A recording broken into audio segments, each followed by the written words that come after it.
You have never actually learned a single life-saving skill in a classroom. Imagine you are standing on the edge of a limestone plateau in southern France, 30,000 years ago. The air is a sharp, dry cold that tastes of pine resin and distant snow. You are 12 years old, which in this world means you are a seasoned professional in the art of staying alive, yet you have never heard a lecture, never seen a book, and never sat at a desk. To your left, a man is butchering a reindeer with a tool he made from a rock that looks identical to every other rock on the ground, but he chose this one specifically because of a hidden vein of silica he could see through the crust. He doesn't look at you. He doesn't explain the angle of his blade or the way he avoids the scent glands. He simply works. You are watching him with a level of intensity that modern humans usually reserve for a car crash or a cinema screen. You are not just observing, you are stealing his movements, mapping the tension in his forearms onto your own muscles. This silent, high-stakes theft of knowledge was the only school that ever mattered for 99% of human history. We like to imagine that education is a gift of civilization, a structured kindness we invented once we had enough food to sit still. We think of ancient humans as lucky survivors who just stumbled through the woods until they figured things out by accident. This is a comforting lie we tell ourselves to feel superior to our ancestors. In reality, the ancient classroom was a sophisticated, multi-generational machine for data transmission that was more rigorous, more efficient, and far more unforgiving than any university on Earth today. If you failed your exams here, you didn't just lose a scholarship. You lost the ability to see the winter coming. But how did a group of people who couldn't read or write manage to transmit the chemistry of neurotoxins and the physics of ballistics across 10,000 years without losing a single detail? The first thing we have to dismantle is the myth of the primitive student. There is a widespread assumption that ancient education was a series of simple, intuitive discoveries, that a child just picked up a rock, hit a nut, and eventually realized that sharp rocks work better. This view is not just wrong, it's biologically impossible. To understand why, we look to the work of Professor David Lancy, perhaps the world's leading authority on the anthropology of childhood. Lancy's research across hundreds of traditional societies reveals a shocking truth. Ancient adults almost never taught in the way we understand it. They didn't provide verbal instructions, they didn't offer praise, and they rarely corrected mistakes. In fact, in many hunter-gatherer languages, there isn't even a word for teaching that doesn't also mean showing. This has led many to believe that ancient humans were self-taught, but that is a dangerous misunderstanding of the stakes. Consider the Sungur burials in Russia, dating back 34,000 years. Archaeologists found 2 children buried with thousands of hand-carved ivory beads. Each bead took approximately 1 hour to produce. This represents thousands of hours of focused, expert labor. This wasn't a world where people had time for discovery learning. They had a curriculum that was dense, technical, and brutally specific. The myth we believe is that they were simple. The reality is that they were doing advanced engineering, botany, and social psychology before they had a word for any of it. We look at a flint arrowhead and see a piece of sharpened stone, but to the person who made it, that object was the final exam of a 15-year degree in geology and aerodynamics. But if no one was lecturing and no one was testing, how did the knowledge actually get inside the child's head? The answer lies in a strange neurological quirk that makes humans different from every other primate on the planet. We are the world's most obsessed copycats. In 2007, researcher Derek Lyons conducted a famous experiment at Yale University that perfectly illustrates the ancient classroom. He showed a group of chimpanzees and a group of human children a complex box. To get a treat out of the box, Lyons performed several steps. Some steps were functional, like sliding a bolt. Others were completely useless, like tapping the top of the box with a stick. The chimpanzees, being rational learners, quickly realized the tapping was useless. They skipped the stick and just slid the bolt to get the food. But the human children? They copied every single movement, including the useless tapping, with religious precision. Scientists call this over-imitation. For a long time, we thought this made humans look less intelligent than chimps. But in the context of ancient education, over-imitation was our greatest superpower. When you are learning how to process a toxic plant like manioc or how to temper a wooden spear in a fire, you don't have the luxury of knowing why. Every step matters. If you skip the useless step of soaking the root for 3 days, you die. Ancient education relied on the child's absolute, unblinking commitment to mimicry. The classroom wasn't a place of why, it was a place of exactly like this. This high-fidelity copying allowed human culture to accumulate ratchet-like complexity. Each generation didn't have to reinvent the wheel, they just had to copy the wheel perfectly, and then, maybe once every 1,000 years, an accidental mistake would make the wheel slightly better. The ancient student was a biological recording device, capturing the resolution of a master's movements down to the millimeter. But why would evolution favor a brain that copies even the useless parts of a task instead of one that thinks for itself? To see the curriculum of the ancient world in its full, terrifying complexity, we have to look at the landscape not as scenery, but as a massive, encoded library. To an ancient human, every plant, every bird call, and every shift in wind direction was a page of text. Researchers studying the modern San people of the Kalahari, who maintain one of the oldest educational lineages on Earth, found that a typical hunter-gatherer can identify over 300 species of plants and knows the medicinal or practical use for every single one. This isn't just knowing about nature. This is high-level ecological data. A child in this classroom has to learn the difference between two mushrooms that look identical to the untrained eye, where one provides protein and the other shuts down your liver in 48 hours. This education began the moment a child could grip a hand. They weren't kept in a nursery, they were strapped to their mother's back, facing outward. For the first 3 years of life, their primary textbook was the back of their mother's head and the blurring forest floor. They were absorbing the search images for edible tubers and tracks long before they could speak. By the age of 6, an ancient human child was often more ecologically literate than a modern PhD biologist. They were learning the grammar of the earth. When a hunter looks at a footprint in the mud, he isn't just seeing a shape, he is reading a narrative. He knows how long ago the animal passed, whether it was tired, whether it was carrying a calf, and whether it was startled. This is what we call inference-based learning. It is the highest form of cognitive processing, and for ancient humans, it was a daily requirement for lunch. But if the forest is the library, what happens when the library tries to kill the students? This brings us to the most misunderstood part of ancient education: play. In our modern world, we see play as the opposite of education. It's what kids do when they're finished with their real work. But in the ancient world, play was the most lethal training ground ever devised. Peter Gray, an evolutionary psychologist at Boston College, has spent decades arguing that self-directed play was the primary vehicle for ancient education. But this wasn't the sanitized play of a modern playground. This was mimetic play. If the adults were napping flint, the children were in the corner napping trash rocks. If the adults were hunting, the children were stalking lizards with miniature bows. This play was a high-speed simulation. It allowed the developing brain to make thousands of errors in a low-stakes environment. A child might miss 100 lizards, and each miss was a data point on wind resistance and muscle tension. By the time that child was 10 and handed a real spear, they had already practiced the act of killing 10,000 times. This is the neurological concept of scaffolding. The community provided the tools and the environment, but the child's own biological drive to play provided the repetitions. It was an education system with a 100% engagement rate because it was fueled by the brain's own dopamine system. You didn't need to tell an ancient child to practice. The evolutionary dread of being useless did that for you. The fun of a game of tag was actually a high-intensity interval training session for escaping a leopard. The fun of a game of dolls was a masterclass in the social alliances that would determine who shared their food during a drought. But how did they learn the things that can't be seen? The history, the laws, and the complex rules of who is related to whom. This is where the ancient classroom moved from the physical to the metaphysical.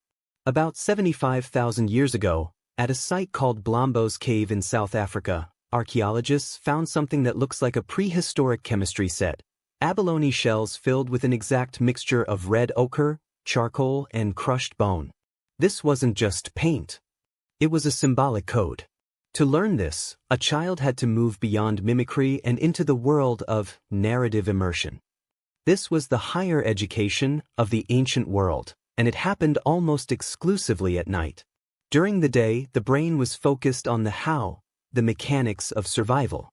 But at night, around the fire, the focus shifted to the why. This is where the elders became the primary professors. Research by Polly Wiesner into the firelight talk of the Jew/Hoansi people shows that nighttime conversations are fundamentally different from daytime ones. Daytime talk is about logistics and food. Nighttime talk is about stories, myths, and social maps. This was the oral database. Through epic poems and songs that could last for days, the elders encoded the history of the tribe, the location of distant waterholes during the Great Dry, of 3 generations ago, and the complex laws of kinship. The rhythm and melody of these songs weren't for entertainment, they were mnemonics. In a world without paper, your brain is your hard drive, and rhythm is the compression algorithm that allows you to store 1,000,000 words of data without corruption. If you forgot a line of the song, you might forget the ritual for peace with a neighboring tribe, and that mistake was usually the last one your community ever made. But could a simple story really hold enough information to keep a whole civilization from collapsing? To understand the sheer scale of this night school, we have to talk about the grandmother hypothesis. In most animal species, once an individual can no longer reproduce, they die or become a burden. But humans are different. We have a long post-reproductive lifespan. Evolutionary biologists like Kristen Hawkes believe this is because grandmothers were actually the chief information officers of the tribe. While the younger parents were busy with the high-calorie work of hunting and gathering, the elders were the full-time educators. They were the ones with the deep-time data. An elder who had lived through a once-in-a-century flood was the only book in the library that knew which cave was high enough to stay dry. The education of ancient humans was a massive cross-generational transfer of low-frequency, high-stakes data. The children were the students, the parents were the teaching assistants, and the elders were the emeritus professors who held the keys to the rare books room. This created a social structure where knowledge was literally the currency of survival. The more you knew, the more valuable you were to the group, which meant the elders were the most protected members of society. This was socially distributed cognition. No one person knew everything, but the classroom of the tribe as a whole was an indestructible supercomputer of survival. But what happens when the lesson isn't about a tool or a story, but about the very nature of what it means to be human? We are now approaching the big reveal of ancient education. For a long time, we have viewed school as a modern invention designed to improve the human mind. We see our ancestors as people who lacked an education. But if we look at the neurological evidence, the truth is exactly the opposite. Modern school is a remedial intervention because we have lost the natural educational environment we evolved for. In the ancient world, education was not a separate phase of life. It was a constant, shimmering layer of reality that never stopped. There was no graduation, because the learning was the life. This is the instructional gap that defines our species. We are the only animals on Earth that can learn things that are biologically secondary, things like calculus, or the specific chemical steps to tan a hide, which have no immediate payoff but provide massive long-term advantages. Ancient humans didn't just learn to survive. They learned to engineer their environment. They were the first creatures to move the process of evolution out of their DNA and into their culture. When an ancient child learned to make fire, they weren't just learning a trick, they were participating in a 1.5 million-year-old tradition of externalizing their digestion. The big reveal is that education is not something we do to children, it is the fundamental mode of the human brain. We are not a species that thinks. We are a species that learns. The classroom didn't start with the Greeks or the Industrial Revolution. It started the first time a hominid looked at another hominid and thought, I want to do exactly what his hands are doing. But if we are built for this kind of immersive 24/7 learning, why does sitting in a modern classroom feel so incredibly painful for most children? The disconnect between how we are taught now and how we were taught for 300,000 years is the source of almost every educational failure in the modern world. We evolved to learn while moving, while doing, and while watching experts perform real tasks with real consequences. We evolved for context-rich learning. When you take a child and put them in a fluorescent-lit room, tell them to sit still, and ask them to memorize abstract symbols that have no connection to their immediate survival, you are asking their brain to do something it was never designed for. It's like trying to run a high-end graphics program on a toaster. Ancient humans weren't smarter than us, but their education was truer to their biology. They learned in a state of flow, that psychological peak where the challenge of the task perfectly matches your skill level. The forest didn't give you a syllabus, it gave you a feedback loop. If you were too slow, the rabbit got away. If you were too loud, the deer vanished. The feedback was instant, honest, and physical. There was no grading curve in the Pleistocene.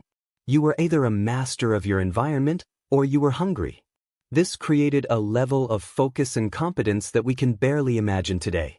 We see ADHD as a disorder, but in the ancient classroom, that distractibility was actually a high-alert scanning system. A child who noticed a slight rustle in the grass while studying a rock was the one who survived. We have taken a brain built for a 360-degree interactive simulation and tried to force it into a 2D box. But how did they manage the specialists, the people who knew things no one else did, like the master healers or the expert navigators?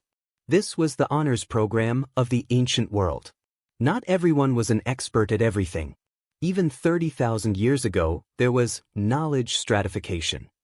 In the archaeological record, we see workshops where the debris from stone tool making is sorted by skill level.